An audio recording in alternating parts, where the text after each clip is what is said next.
Oh, and hello, football. Good morning, good day, good afternoon, good evening, wherever this happens to find you, whenever you are listening to your favorite Patriots podcast. Your old pal, Nick Fitzy-Stevens, alongside Andy Jumbo Hart and a very special guest, our guy from Patriots.com, the Deuce, Mike Dussault, to kick off today's edition, the latest and always greatest edition of Six Rings in Football Things, brought to you by WEEI, Odyssey, and 2400 Sports. On today's episode, we will continue with our off-seasonal positional preview. Today, talking about tight ends. We'll have so many news, notes, and nuggets from around the wide world of Pat's Nation in Pat's Paris. But we begin today with our guy, Deuce, fresh from Indianapolis, where he described it as nothing but steak and football, an absolute football hardo's paradise.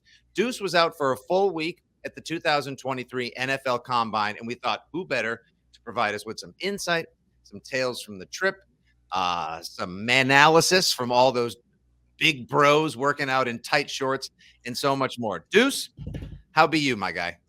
I'm doing great. It was a fun week. I don't know if I'm fresh from the combine. I feel a little tired from the combine, but it was great. I mean, and look, you're just talking to these guys at a podium. It's not like you're there watching all their film and stuff. So a lot of your opinions are based on I like that guy. I like that answer. I didn't like that answer. I don't like what he's wearing. All the superficial stuff. But still, I think there's a lot of value. You get to kind of see these guys and know them a little bit, and just when a random name comes up, usually you're like, hey, I talked to that guy. I kind of remember him. So it's definitely helpful. But I certainly came back with a lot of all right, I got to look at some of these guys too, because personality doesn't necessarily get it done on the football field. I think before we deep dive on it, and I know Andy and I have a bunch of questions about who you saw and who stuck, who jumped and who you think could be a perfect Pats fit. I just want to, for the, Andy has had a chance to go because he worked for the Patriots. Now you work for the Patriots as well.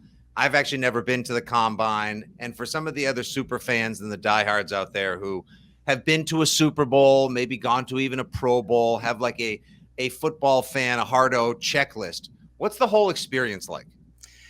I mean, it's a lot of, you have Radio Row, so you have all the teams kind of set up. You have different radio outlets, and, that's kind of where we work and where we shoot stuff. And then the back room is where the NFL Network, CBS Sports, XM Radio, Sirius XM Radio, those, bigger stages are all set up, and you have all the podiums and tables. And, it's kind of a cattle call. They bring each position group in, and you kind of scramble from podium to podium. You listen to guys, you ask them some questions. Sometimes as they're going up to the podium or coming off, you maybe grab one for a quick, private question, that kind of thing.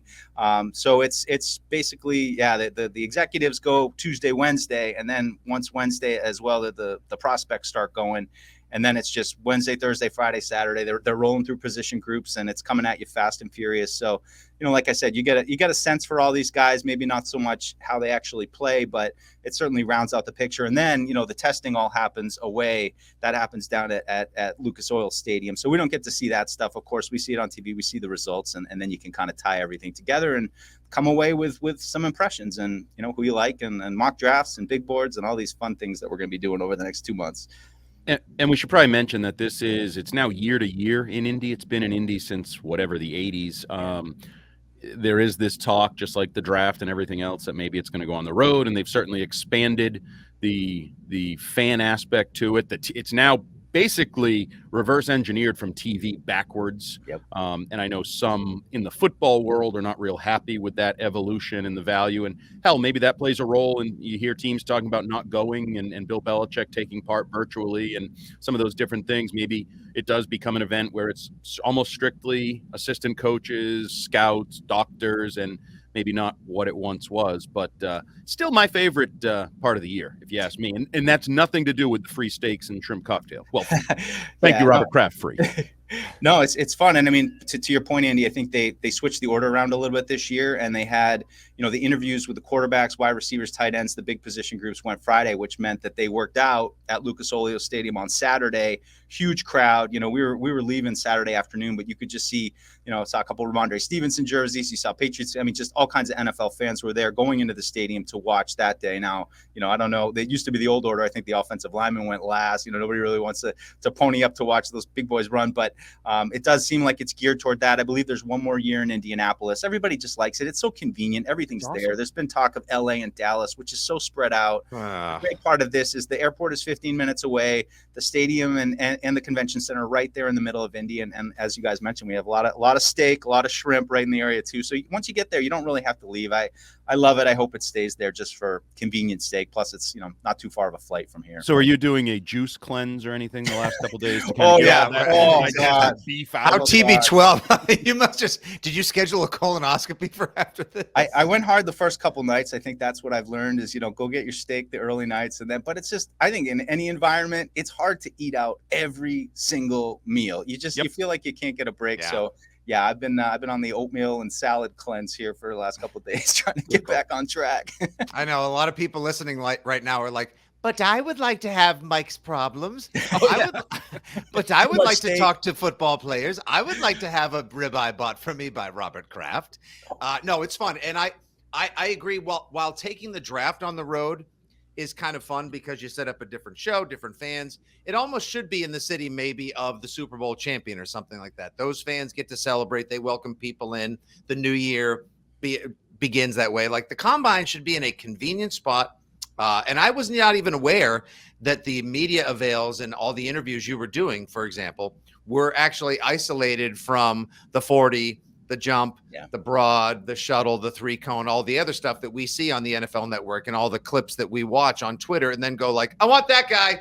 That's bro, that's a total Belichick guy. Did you see his 40 shuttle or his lateral doodle or whatever the hell they go through out there at that point? Special teams. I don't know, Andy. There's so many different things at this point.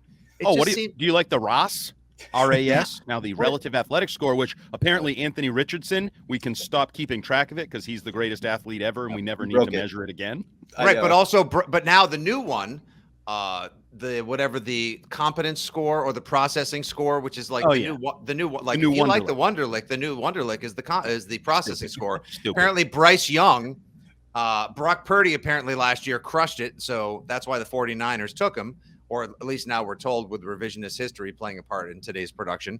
And now apparently Bryce Young crushed it as well. So why should they worry about his slender, slight 5'10", 204-pound frame? My ass. He can take. I got to tell you, I'm old school. Give me Will Levis or Levis, however the hell you say it. All I need to look at is his arms while he throws. Not only does he have a cannon, he's got a pair of cannons attached to his shoulders. Honest to God, listen to you, just like, you're just broing out over his biceps. Absolutely, sucker. You know who else regret it? May regret it. You know who else could throw a football further than Uncle Rico? Heath Schuler. He sucked as a quarterback. It's fun though. Sucking with big arms and big guns is fun. Yeah. He knows it too. He was like, I'm going to throw because I got a cannon. All right. So, Mike, so you had so obviously, you're not watching the tape. You're taking part in a lot of the interviews. And all the people that we follow, yourself, Evan Lazar, Zach Cox, Dakota Randall, et cetera, people that were there or that were aggregating the info, put a focus on people that either mentioned Patriots, seemed like they had Patriot DNA in them, or stuck out from a Pats perspective. So maybe could you chum the waters for the Foxborough faithful here with a couple guys that may have stuck out to you or said the right things and seemed schematically and organizationally like a fit?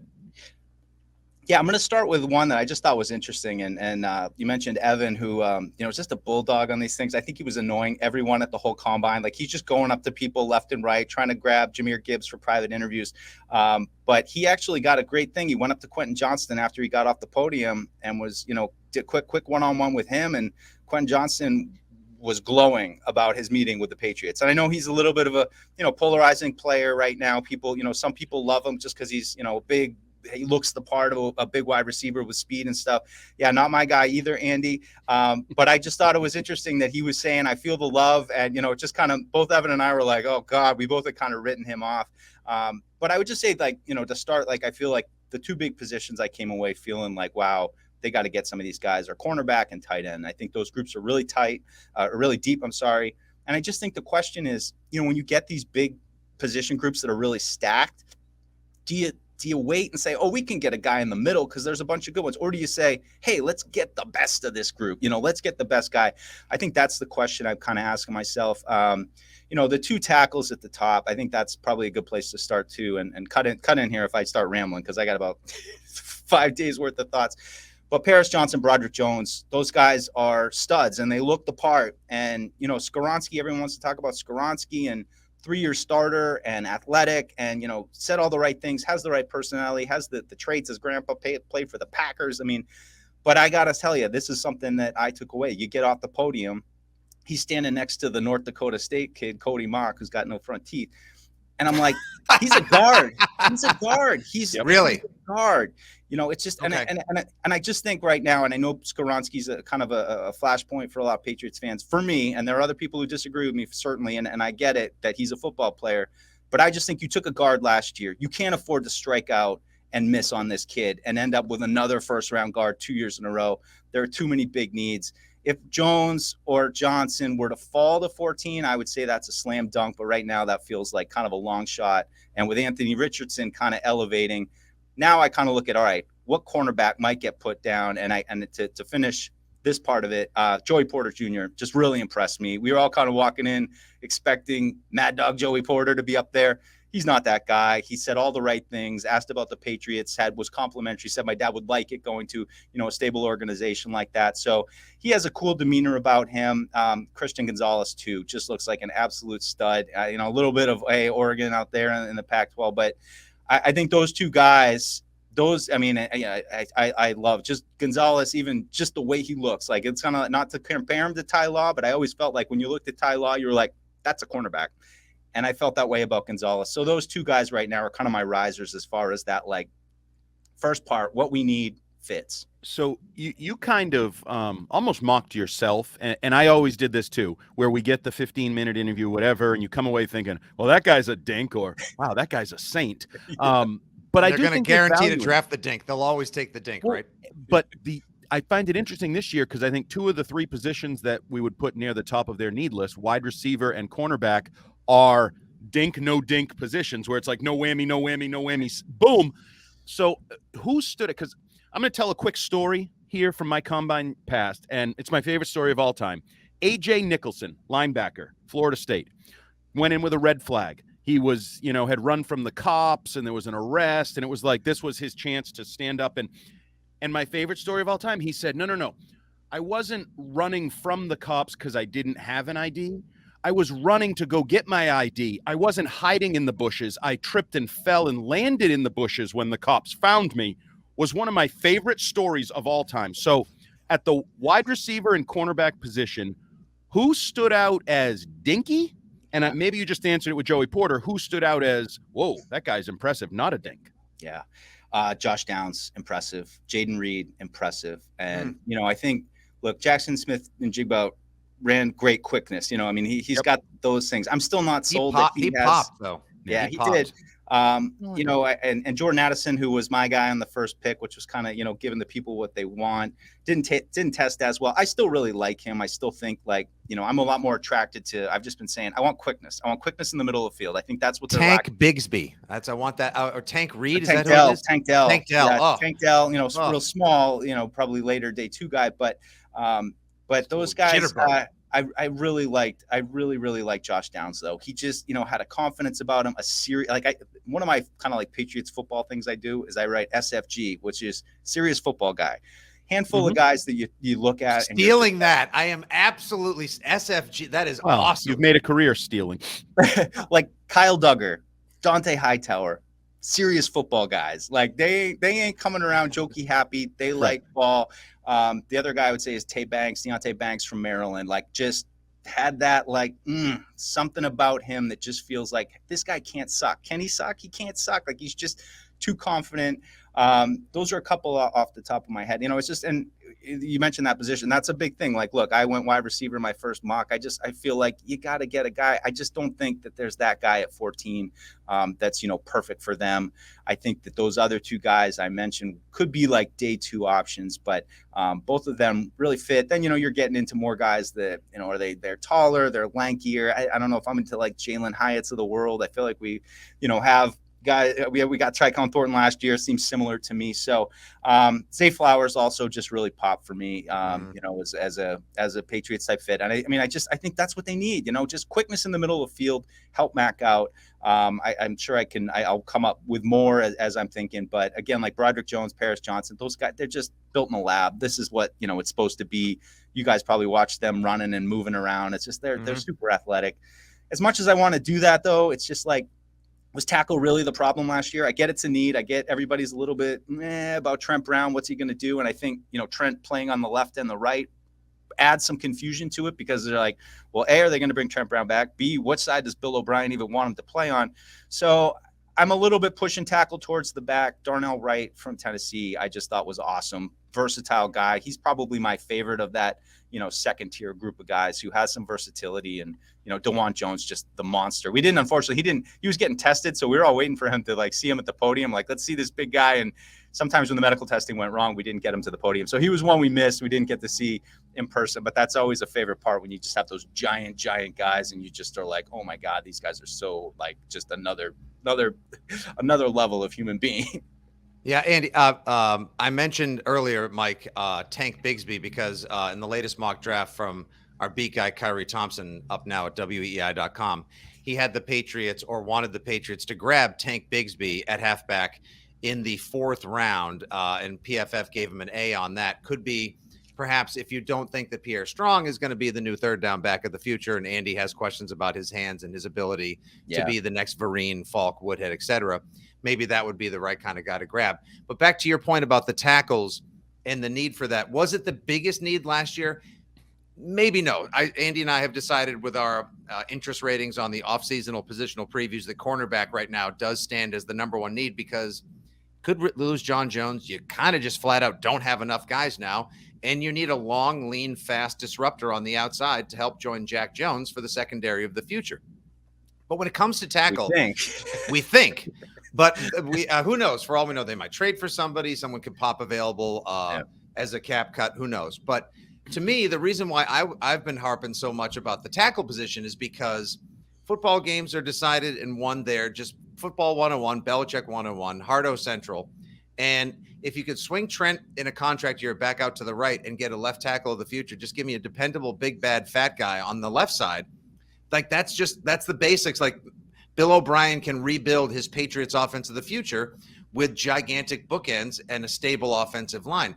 And you can't screw, like 5 years ago, they dipped into the Georgia well, hence why some people may have Broderick Jones fear, same way we have N'Keal Harry fear with Quentin Richardson, with Isaiah Wynn, and now Broderick Jones, like, oh no, does he have short arms? Oh, should he be a guard? Is he a tackle? That's why when you say that about Skoronski, even though everyone's like, oh, but the last Northwestern guy, Rashawn Slater, he was awesome. So why don't they go back into that well? It seems like Paris Campbell may be a little bit of a Paris, not Campbell, that's the receiver. Jones. Paris Jones, Johnson, thank you. Paris Johnson, yeah. Seems like an absolute mauler, like. And then you dovetail that into Andrew Callahan's thing from the combine, where he said everything he was hearing was it's tackle at 14 or they're trading back. So I'm now starting to, what is it today? It's March 7th. I'm betting right now, Andy, trade back is my first pick in the draft. Wow. That's a safe bet with the Patriots, and more often than not over the years. I would just caution, no disrespect to Andrew Callahan, I don't think anybody knows. I mean, as Mike brought up, Anthony Richardson enters the chat, as Fitzy likes to say, in the top 10. Okay, pushes somebody down. Like, we have no idea. There's going to be a major trade at some point in the top 10 that will alter the way the board is going to fold. So I think to say now that Bill has this plan of it's a tackle or I'm trading back, that's not Bill Belichick. He's not going to make that decision until April 27th or when it's in front of him. Yeah, and we were lucky enough to talk to Jordan Reed from ESPN, who's kind of like the young up-and-comer behind Mel Kiper and Todd McShay. Really cool to get to meet him, and he kind of said something similar. He felt like the tackle position would be one, but I just think those top two guys are going to be gone, and I think really the consideration is the cornerback position. And do you feel like these guys, is one of these guys going to be a shutdown guy? I mean, they made such a priority to like 2012, go get Talib, then get Revis, get Stephon Gilmore. And, there's also another part to this discussion, which we've really been having, is like, are they still really a pure man coverage team, or are they playing so much of this match coverage now that it's changed the dynamic a little bit? And are they looking for those, number one who can travel with their number one, or are they looking for guys who are smart, who are going to be able to understand how the routes are dispersing and then know where to pick them up? Just, something that we've kind of talked about.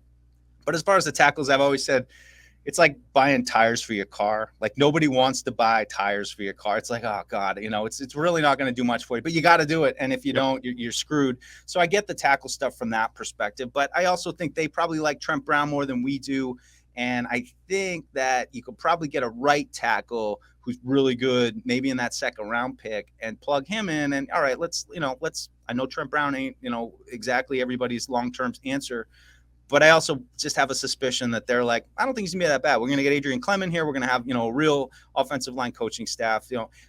One more point to make on this was, something we brought up was, look, they had 60 sacks last year. They were 22nd on third down. So I just see a disconnect there. What is it? And, when talking to other guys and other Patriots guys, for us, it's you can't cover, you can't cover the number ones. You can't cover those guys. You can get to the quarterback, but you just can't lock down the top target, and then the trickle-down effect gets you. So I'm with you guys on the cornerback thing, and I don't know for sure if they love any of these guys, but I think if Christian Gonzalez or Joey Porter or, maybe Devin Witherspoon, who just, hits like a freight train, and, I really like a lot about his game too, but there's just something, especially about Gonzalez, that I'm enamored with, that just looks like a number one corner, and I think you plug him in. I think that makes the biggest difference in terms of trying to beat Buffalo, trying to beat Miami. That's the focus right now for me. Is a tackle going to make a huge difference? Of course, it's going to make a little, but I don't think it really moves the needle as much if you had that number one corner, assuming one of those guys can be a number one corner. Mike, I'm going to ask you a big picture question that's going to be difficult to answer, and I say that to give you but for years we've had, Dante Scarnecchia talked about tackle, for example, and he said, I liked to get the young ones. I liked the ones that I could train. I didn't have to break them like a stallion and then build them back up. And I think you see they take a Nate Solder. They take an Isaiah Wynn. I think in some level, those were Dante Scarnecchia picks. Obviously, he's gone. You have a coach who's never been here for a draft. We assume it's going to be better because of the debacle that was the offense, the O-line, everything last year. And the same thing I would say with some of these ideas of, we mentioned cornerback. But Bill always finds a cornerback. You don't need to draft one in the first round. He'll get a fourth round pick. He'll get an undrafted kid, and he'll become a number one corner, and then we'll let him leave in free agency, because admittedly, they've done it so often over the years. Do you think, A, that plays a factor into the way they think? Does Bill say, I can always find a corner because I've always found a corner? And do you sort of put that in the back of your mind when you're assessing what you may predict them to do? Oh, they always get a corner, so they won't go corner in round one. Do those big picture factors play into your analysis? I think so, but I mean, I would just say, like, they haven't really found a number one corner in the draft. I mean, they've developed plenty of slot guys and number twos, but I mean, other than drafting Ty Law way back when, like I said, it's Revis, it's Browner, it's signing Gilmore, it's trading for Talib. I don't want to go. So, I mean, I guess you could put Asante kind of into that, but I mean, I kind of compare Asante to JC Jackson a little bit, which of course was, not drafted, but, maybe not that number one elite, but certainly very good players. I'm not at that point right now. I just think the talent at wide receiver is too good, and I think that you really need to counter that with talent at the cornerback position. And I think they understand that. I think that's why you've seen them make an effort in free agency to pursue those guys. And now you might actually have a chance to draft one of them in the teens. And so I think that's where I come out. And as far as the other point, I mean, I don't know. That's a good question, because how much do you trust Adrian Clem to come in and, develop guys right off the snap? I mean, I made a point in Indy to go talk to a bunch of his guys.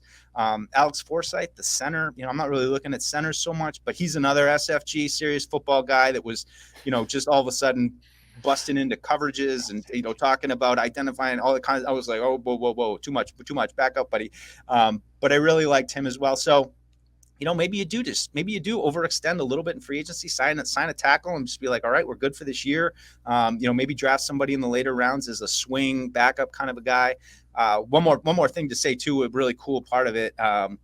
Sebastian Vollmer's doing a lot with us now for the Germany stuff, and so he was on the trip with us. And so one of those nights, Tag, yeah. one of those nights in the Embassy Suites with the open bar. We it was just talking to Seabass, talking football with him, and it was just really cool. Hear about some stories. Talked a lot about Dante, how intense it was with Dante, how people would literally quit in the middle of practice on Dante's practices.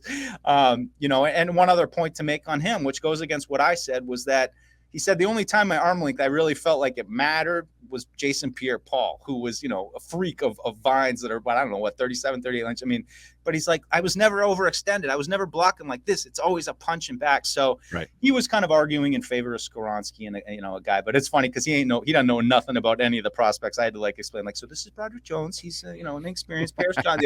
Like Seabass explained it to him. But great guy, and it was insightful talking to him. All right, so Deuce, we've been doing, and we'll get you out on this. Andy and I have been doing what we're calling our off-seasonal positional preview, where we're gauging an interest meter from 1 to 10 on how highly you prioritize the Patriots' needs, both via the trade route, the draft route, and of course free agency. And like we mentioned earlier, cornerback is what we've now decided is the top need and top priority. Then tackle, and then it sort of gets into a murky mix of, is it safety or is it wide receiver and whatnot? And we have a few more positions to review. I'd like to get your take on what you think the Patriots' absolute top need is, just as a walk away. And as you mentioned, maybe just throw in a bag now that an Orlando Brown Jr. could potentially hit the market since the Chiefs aren't placing the tag on him. To me, the Patriots can, with the available money they have, the available draft capital they have, and who's going to be available come April 27th, they could do something like sign an Orlando Brown Jr., who does have a legacy connection via his dad, who passed away 11 years ago with Belichick in Cleveland. Then you can trade for a DeAndre Hopkins, and you can draft a Christian Gonzalez if he's available at 14. And next thing you know, I mean, how does this not bing, bang, boom, 1, 2, 3, SFG? You've got you may not have Trent Williams, but you've got one of the top 5 available tackles to lock up, and now you send Trent back to the right. All of a sudden, you've got 710 pounds protecting Mac Jones on the blind side and the visual side. You've got a solid number 1 to come in, teach the young kids how it's done with D-Hop, and then you got a potential number 1 cornerback of the future. So that's what I'm subscribing to. So what's your top need, and how do you like that plan?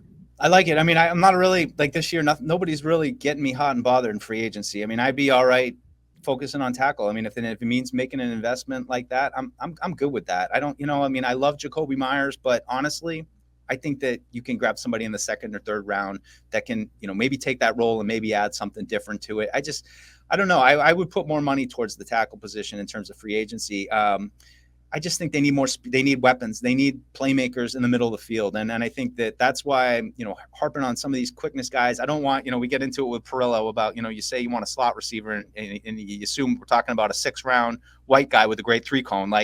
No, I want one of those first couple day guys who have legit athletic ability. What was it, RAS? I want them on the RAS scale, quickness, speed. And the last thing I would just say is I think the tight end group. I would be all in. I know a guy, Sam Laporta from Iowa, kind of lit it up a little bit. Probably not going to block for you. I don't care. I think that they can, invest in an F-type tight end like they did with Aaron Hernandez way back when.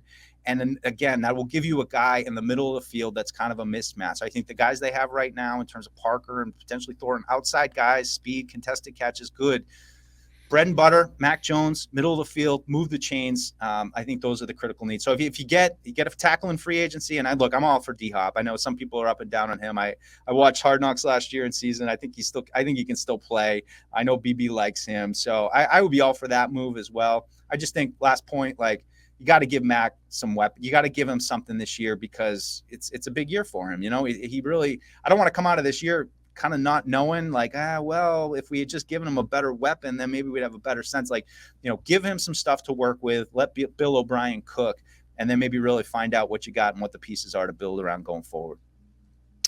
All right. Well, that's some great combine perspective, some tales from the road in Indy, the land of SFGs, as Mike has now put it. Serious football guys as well. That's it. From now on, Andy, when we start the pod, I'm going to say broadcasting from the studios of WSFG, the Serious Football Guy Network, Come Yeah, the only Six problem Rings. is most people assume an F in an acronym is a bad word.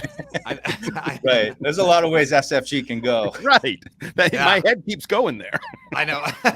Seriously, I feel like we may have gone behind a paywall on an OnlyFans or something like that. Well, Mike and I were the guys that came up with Pats Fans Only, which would be like a paywall. Pats porn site. Now PatsFansOnly.com was a great idea, which was going to be a fake commercial for a dating site for just Patriots fans who don't want to deal with, like, oh, this girl's going on and on about like the Giants and stuff. But now with OnlyFans, I'm like, oh, it's got a whole different meaning now. Yeah. Oh yeah.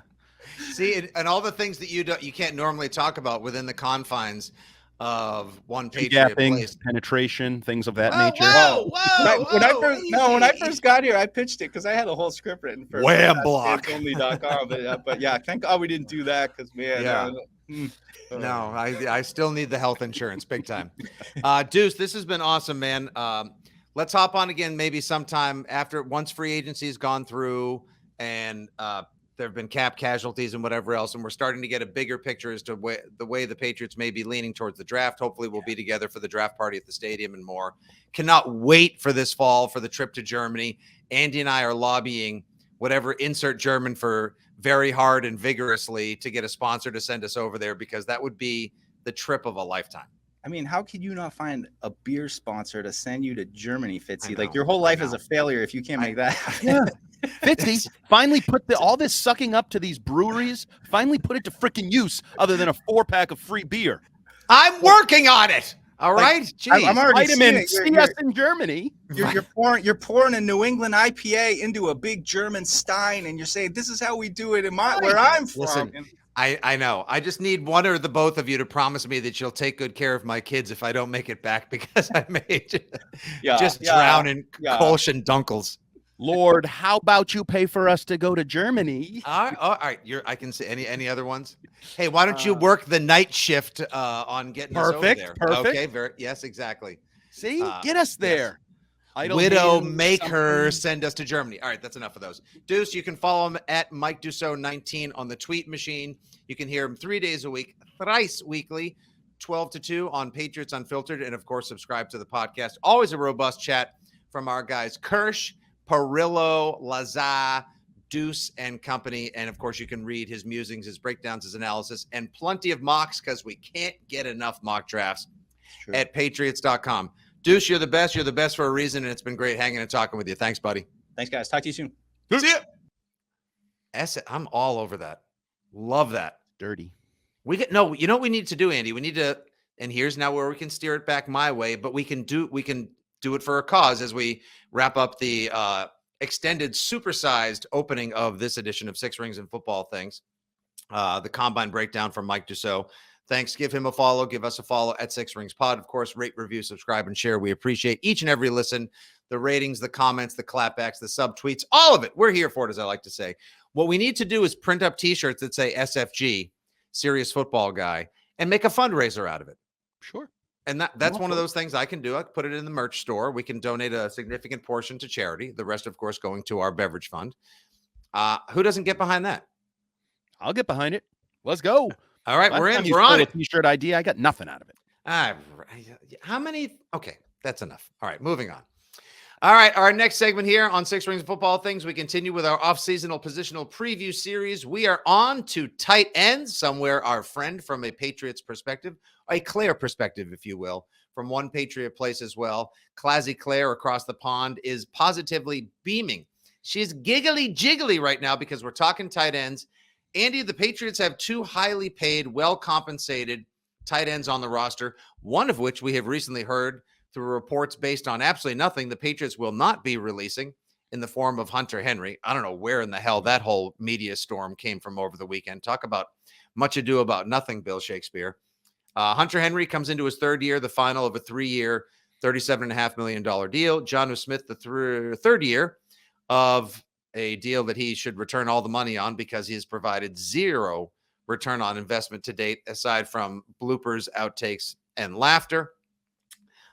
You've got the Matt Langels and other camp body backups, if you will, that are blocking.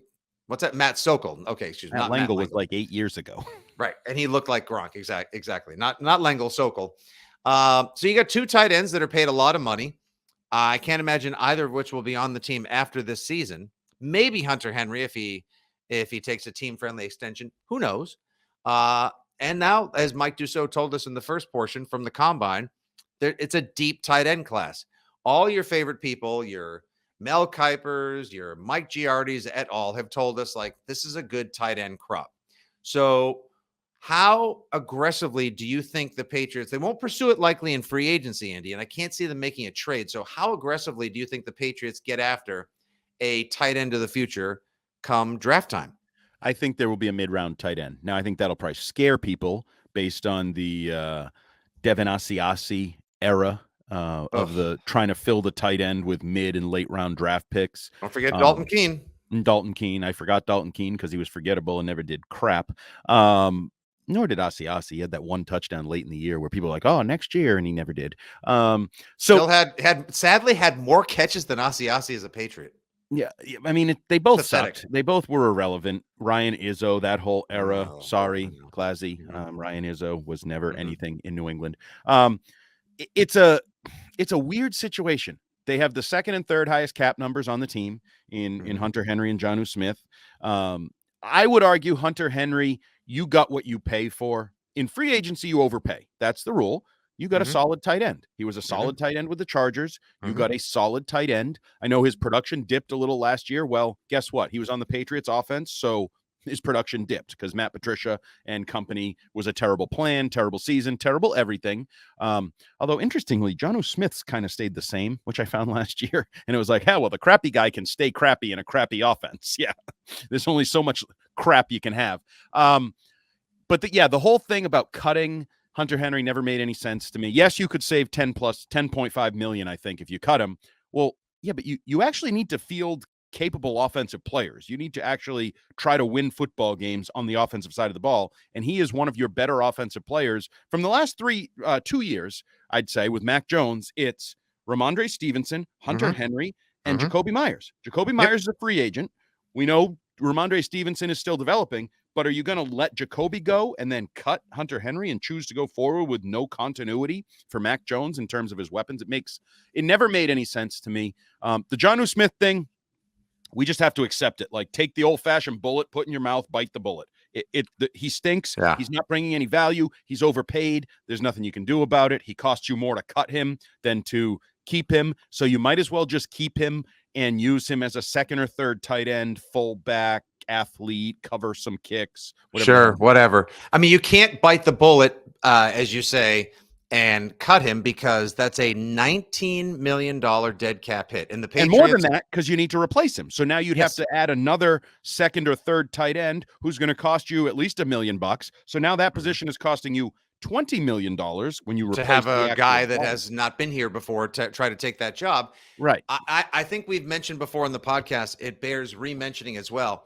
If Bill O'Brien, and no, we're not going down the Bill O'Brien's going to bring back the Boston Tea Party again. No, we're done with that. It's not going to happen. That's not his job. This offense will not look the same as the offense did years ago because of the talent that man was gifted when he stepped into the organization as the OC with Aaron Hernandez and Rob Gronkowski. It's going to be a completely different system. But if he is able to get anything, if he is able to find a corner or a portion of the fruit, if you will, the rotting citrus fruit that is Jonnu Smith, and squeeze out a little juice and actually make him semi-relevant, semi-productive this season, Bill O'Brien, in addition to not being Matt Patricia and maybe getting something out of Mac Jones, Andy, the man would be heralded as a miracle worker. He will walk on water. He will never pay for a meal in this town the way Super Bowl heroes and champions of the past have.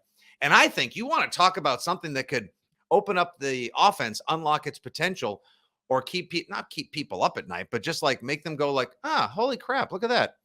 O'Brien's got this offense humming so much. He's even gotten something out of Jonnu Smith. Like, I think Hunter Henry's going to be fine this year. Probably go back to his 2021 numbers, which would be tremendous. Yep. Who doesn't take 57 touchdowns, 650 yards, and 53 catches? Fine. Good job. You earned your paycheck. He's still overpaid probably, but yes. Again, That's what you get in free agency. When you're desperate and have to throw money at the top guy at a position, you overpay him. The real problem is when you pay a guy for nothing, and that's Jonnu Smith. I'll overpay to have Hunter Henry return to reliable, competent, and we know he has a good relationship with Mac. He's one of Mac's go-to guys, not just on the field, not just the red zone. He's one of his guys in the world of Mac year-round, 365. Hunter Henry is one of those guys. So I do think he'll return to that, but I do, it's funny because I think the Claires of the world and others, there was initially some, Michael Mayer, Notre Dame, he's going to go in that range of the middle of the first round. Could he be a Patriot? Change it. I don't think he changes the offense. This is my step away big picture. Okay. No tight end. I'm trying to think of the last tight end to quote unquote change an offense. Even Kyle Pitts has been a little bit of a disappointment, and he's a quasi tight end in Atlanta. He's in the Kelsey world of like wide receiver. Absolutely. Yeah. And if they get a quarterback, that'll change with him wide there, I think. Yep. But like TJ Hawkinson is one of my favorite tight ends to come into the NFL since Gronk. I called him the closest thing to Gronk since Gronk. He's a good tight end, and he got traded once in the division. He's already on a different team. He's not Justin Jefferson. He's not, Jamar Chase. He doesn't change an offense. I don't think Michael Mayer, even if he's good, I think it'll take a year or two before he becomes a Pro Bowl caliber NFL tight end. And you look at the depth of this draft and at the tight end position and the way these guys tested this past week, a lot of impressive numbers coming out of the kid, Darnell Washington out of Georgia, put on an absolute effing show athletically. He is a physical, of all of them, it seems like he is the biggest project, but also the specimen of the group. He's Ben Watson. Ben Watson blew up at the combine, and Bill took him in the first round. He was a freak who put up great numbers. The Laporta kid that Deuce brought up when we were talking about the combine from, where's he from? A place that produces tight end, Iowa, I believe it's called, Iowa, where they produce nice NFL tight end. Oh, wait, Iowa, where the head coach is a former Belichick assistant. Iowa, where the offensive coordinator is a former Belichick assistant. Interesting. Ties, pipeline, Iowa. But I do think once you get into, I guess, end of day 2 and then into day 3, I think the Patriots will be in the tight end conversation because, first and foremost, virtually every year that Belichick's drafted, he's drafted a tight end. He loves tight ends. They're athletes. They're commodities. You need 2 or 3 of them on the roster at all times. They play special teams, that whole thing. There's the whole offseason YouTube series the Patriots have been doing. 2 episodes are out thus far called Building the Patriots. There could be a sub-series to that, or like the same way 1923 is a spinoff or a prequel series to Yellowstone. There could be Searching for Bavaro, and it could just be all about Belichick's search to find that next tight end who's a receiver, a great blocker, and fills those old Belichick rundowns of exactly how a player should play and who he needs to be on the field. I know our pal over at NBC Sports Boston, Phil Perry, geeked out over this guy during Super Bowl week and has made mention a few times. This kid out of Oregon State, Luke Musgrave, just seems like a receiver. He's a player. He's got all the 6'5", 250 something, good receiver, high end speed. I'll take a flyer on a guy like that. If we can get him in the second round, the Pats still, that's presuming they still have that pick and they haven't used it on a corner or a wide receiver in a trade. Maybe they do trade back in the first round and they like somebody like Anthony Bradford or Darnell Wright at tackle, as opposed to going high for a Skoronski or Paris Johnson or Broderick Jones from Georgia. So we'll see. They absolutely need to add somebody. You can't have any fear dipping back into the draft for receiver. You can't have any fear just because the Dalton Keene and Devin Asiasi projects blew up on you. But you absolutely have to have somebody to draft behind Hunter Henry and Jonnu Smith, because the position is going to look drastically different in 2024. So some other names real quick. I'm sure you and Shime will cover this in the 6 rings and what are we calling it? 6 rings and prospect things or positional things, whatever it's called. Prospect things. I like that. Yeah. You guys will cover all the tight end prospects, but just a few other names to throw out there before we give our interest rating. Dalton Kincaid from Utah and Michael Mayer from Notre Dame are the top 2. Luke Musgrave, Oregon State. Sam Laporta from Iowa, as mentioned. Darnell Washington, Georgia. Tucker Kraft, spelled the same way, from South Dakota State. Josh Weil, Cincinnati. And Luke Schoonmaker from Michigan, but he's like a 5th to 6th round, like final day type of guy. Belichick always does have to take a Michigan guy in the draft. Will it be the kicker this year? Maybe it'll be Schoonmaker, the tight end. We'll see. Landy, let's go ahead and as we wrap this nice quick edition of the off-seasonal positional preview tight end, let's give it an interest rating from 1 to 10. Tight ends. I'm going to give it a 6.75. And some of that is the unknown of what Bill O'Brien can do because he does utilize the tight end position he has. And I think that's good news for Hunter Henry to return to Hunter Henry capable, good, solid tight end value. There's always the chance, me, I'm the eternal optimist. I always see the positive side of things. Maybe get a little something out of Jonnu. And I do think they're going to draft one. And I'm intrigued. There's been years where the Patriots needed a tight end and we're like, oh, they got to go get this guy. And that guy gets overdrafted. This is the opposite. I don't think they absolutely need one for the here, for the now. But they need one moving forward because that's how you got in this position. You didn't prepare for life after Gronk, and you better start preparing for life after your 2 overpaid tight ends. But they don't need to force it. I think they can get a talented tight end in the middle of the draft. So 6.75, optimistic Andy says.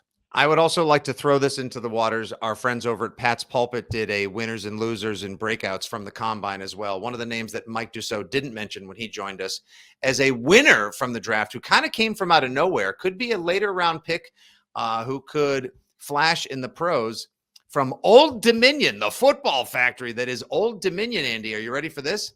Zach Kuntz. Excuse me? I could have Kuntz. Zach Kuntz, 6'7", 255, 40-inch vertical, 4.55 40, and did very well. When looked at his RS score, he's now the most athletic tight end who ever tested at the combine. Awesome. How do you like that?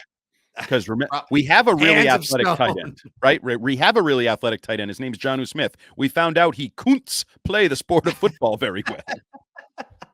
I couldn't do it. I couldn't do it, coach. I'll go to Germany with you, though. I don't know what that accent was. I don't know what it is either, but it's all good as far as I'm concerned. I'm going to give tight end just a straight 6, a little less than you, not so much that it makes a big difference. I need to see Hunter Henry return to 2021 form. My God, can you get anything out of Jonnu Smith? And who's going to be? Is it going to be Kuntz? Is it going to be Musgrave? Is it going to be Musgrave? Who's going to be that mid-round tight end guy that they draft and try to develop into the next TE of the future? He's not going to be Gronk. He's not going to be Hernando. He's not going to be Kelsey. It's going to be more a traditional big blocker with hands type than a wide end or tight receiver type, because that plays in different systems, but we know how Belichick likes him in Foxborough. Good job, Andy, at Jumbo Hart, at Fitzy GFY, rocking and rolling here on Six Rings Pod. One more quick segment to go on another action-packed triple header, Six Rings and Football Things Pod. All right, here we go, kid. Your favorite segment and mine. Yep. The old Pat's Paris, the news, notes, nuggets, and tidbits that don't deserve entire segments, but definitely merit mentioning for the football and Foxborough faithful, the diehards, super fans, and beyond. All right, a lot of action so far on the free agency market as the QBs go. In the time since we recorded our last episode and up to now, Derek Carr has decided to leave the Jetropolitans and the Raiders in his rear view, signing a 4-year, $150 million deal with the New Orleans Saints. Who Dat Nation is going to give $60 million upon signing the contract, $100 million guaranteed overall to a quarterback that has won 0 playoff games. Must be nice. Yeah, benching pays well these days because dude was benched late in the year, so Jarrett Stidham could have the best offensive performance by the Raiders all year, and then he gets to go out there and sign a very lucrative, as John Dennis would say, lucrative contract on the open market. This is one of those where this is, I don't know how to phrase. This is the world you're trying to avoid getting into with Mac Jones and your quarterback position. Like, we don't think that he may be the best quarterback in the NFC South. So he that's good for them, and who knows. But the world of mediocre quarterbacks in the National Football League is getting very expensive and leads to huge frustrations, I think, inside of buildings and outside. Like, as a fan base, you're now looking at a guy you're spending $40 million on per year, and you're like, $40 million. It's like Giant Stadium. I told you, MetLife Stadium, $2 billion doesn't go as far as it used to be. For $2 billion, I want something that's like a wow, Yeah. Yeah. and it's Like, just a holy normal smokes. stadium, right? Yep. It's a fine stadium. Derek Carr is the MetLife Stadium of quarterbacks. Like he's a starting quarterback in the NFL, but I'm not going to get excited. That is a nails comp. He like no. I mean, sadly, it's had more Super Bowls and playoff games than he has. Yeah, weird choice that was, but like that's a nails comp. Perfectly fine. Now, I think he's a perfect fit for down there. Dome, good sized arm, big receivers, and Chris Olave may have Alvin Kamara, depending on how the authorities have a say in that matter as well. Right. But they were Andy Dalton wasn't a horror show last year, but Derek Carr represents an upgrade over Andy Dalton with quarterback uncertainty in Carolina, Atlanta, and what used to be called Tampa Bay. A reasonably decent starter down in New Orleans makes them the immediate NFC South favorites. And I'm sure they would love a trip back to the playoffs, even if it does cost them $60 million up front. That's ridiculous money. Again, that kind of money used to be franchise quarterback, community pillar, talking point every morning on hello, it's football, or hi there, it's, get up, it's ESPN. Instead, now it's like, yeah, he's okay. He's pretty good. Some days he's awesome. Some days he's meh. And he's going to be paid like one of the elites in the NFL, which is just absolutely laughable to me. Yeah, and that's the world you want to avoid if you're the Patriots. The next time you hear about Mac Jones, you want to, and Deuce mentioned this earlier, the goal of the season to have an idea about Mac Jones. And I think you'll either know for sure he's your franchise quarterback, and if you don't know for sure, then you also know the other, right? You may not have, like, you may be hemming and hawing, but if you're hemming and hawing, you kind of know the answer. You're just not really ready to admit it quite yet. Mm-hmm. But you want to avoid that world. You don't want to be one of these teams that's overpaying for some. I would even say the same thing about Geno Smith. That's where we were going next. 3 years, $105 million with $52 million guaranteed. They did finally write back, and they wrote a giant check to Geno, the comeback player of the year. The good thing for them is it sounds like they really hit it off with Combine star Anthony Richardson, and maybe they're the landing spot. And everybody says, well, he's a developmental, need a year or two, and Geno can carry the torch until he passes it to that freak athlete. So I'd be a little bit more hopeful if I were the Seahawks. The return I'm going to get on this marriage with Geno is just he's the bridge to what I really hope is the future at the position, right, assuming they get Anthony Richardson. But that, again, it's the same thing. It's the world the Jets are living. The Jets are going to get Aaron Rodgers. Unless they don't get Aaron Rodgers, then they're a little bit porked, and then they'll call Jimmy or they'll call whoever. That's a world you have to try to avoid at all costs. It's a terrible world. It really is. And look, Geno Smith, best case scenario, plays 75 to 80% as well as he did this past season for the Seahawks. Even though I think they kind of bid against themselves, I don't think anyone was going to offer him unless they thought the Titans were going to swoop in, cut the Tannissants, and get Geno Smith. I can't see where else this guy was going to go. Back to the Jets, get out of here. To the Raiders, no chance. I think they bid against themselves a little bit there. But at the same time, he gets his big payday. It's a great story. And I do think that would be a perfect landing spot for Anthony Richardson to sit for not just one, but 2 seasons, because he's got all the skills to pay the bills, but he is raw, very, very raw. Can't throw the. I watched that comp reel they put up on. Colin Cowherd was talking to our pal Lance Zierlein from NFL.com about his skills, and Zierlein was like, "This guy can't complete an 8-yard pass. He has not." Josh Allen. I mean, I know the comparison has become positive, but it wasn't always an assured thing. Like Christian Fourier went down with the ship. He thought Josh Allen. He had watched him at Wyoming, and if you put Wyoming Josh Allen highlights on, you were like, yep, I'll take him number 1 overall. If you put Josh Allen lowlights on, you're like, no, I don't want anything to do with that guy. And that's what Anthony Richardson is. If you watch just highlights, you're all in. Give me number 1 overall. I'll pay him $1 billion and he's my future. But the reality is, I actually think the NFL quarterback position is about your lowlights. How low are your lowlights? It's not about your highlights, because a lot of guys can make the highlight play in different ways, but highlight plays.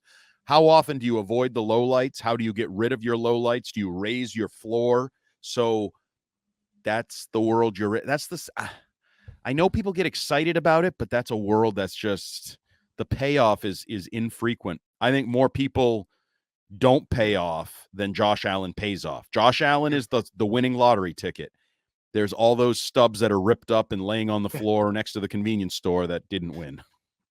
There have to be. Sorry, there have to be. There have to be Way it your works. Heath Sherwoods, your Jamarcus Russells, and your Josh Rosens and other guys that can throw a football over a mountain or through a barn, a brick wall that just aren't going to pan out. That's the nature of the business. Maybe Mac's our guy. Maybe he isn't. And QB conversations continue to dominate the offseason as well. Wait, I thought we were trading him to the Raiders. Yeah, to the Raiders. We heard that rumor's getting kicked up again. I don't want to have anything to do with Mac Jones to the Raiders. Mac Jones, the 7th pick. Oh my, yeah, sure.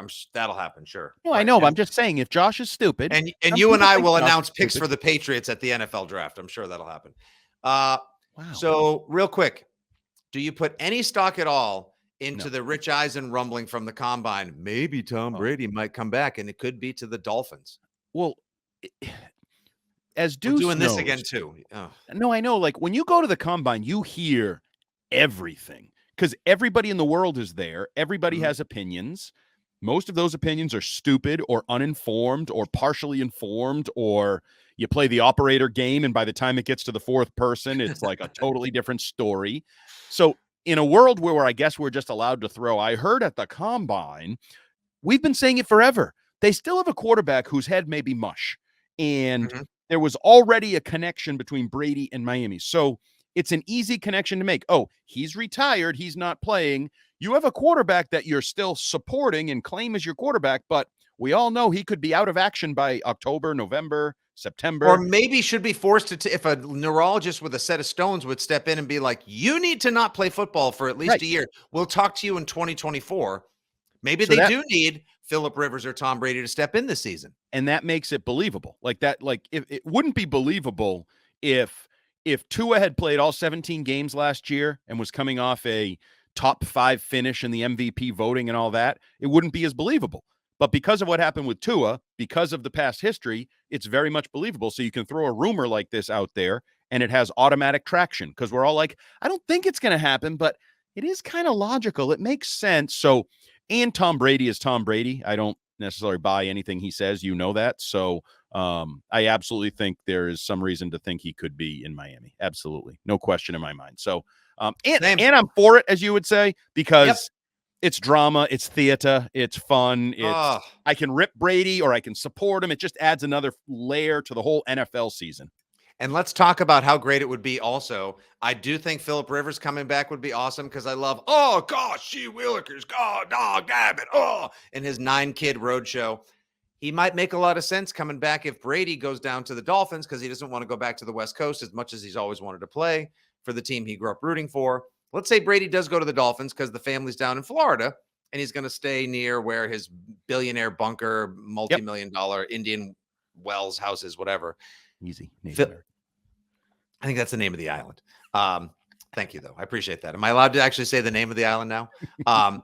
Phillip Rivers coming back for one more season, taking a 1-year, $25 million deal to argue with Kyle Shanahan. Let's say Purdy Boy isn't ready, and they're like, yeah, we wasted our pick on Trey Lance. We're out. Someone else can have him for a second or a third. That you work on him. I'd be in on that. And then to see Aaron Rodgers maybe go to the Jets. How great, as much as no Patriots fan wants to hear this because they're going to be like, shit, we're going to be in 4th place and it's not even Labor Day. To have an AFC East this year that would be Belichick and Bill O'Brien coaching Mac Jones, trying to come back to at least a winning record or relevance once again and competence. The Jets with Aaron Rodgers, the Dolphins potentially with Tom Brady and Josh Allen, and the Bills still holding the belt. Damn, man. Like you mentioned, that is some good gridiron theatre.